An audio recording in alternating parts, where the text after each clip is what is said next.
अरे अरे अरे अरे अरे एवढ्या सकाळी हे रॅली गायची? थांबा थांबा, मी काय लिहावं मी सांगतो ना. हा, नमस्कार मंडळी, मी नमन.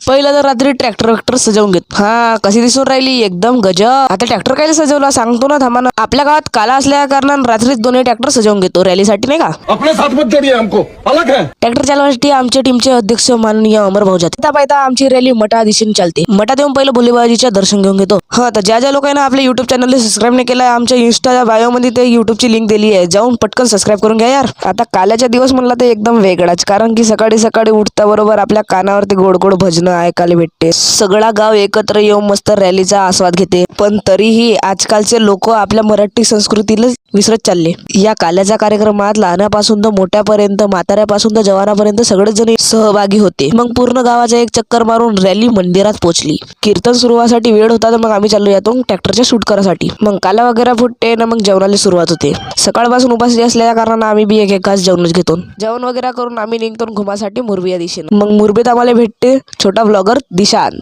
भाऊ, तरी तुम्ही आता नमन भाऊला सपोर्ट करा.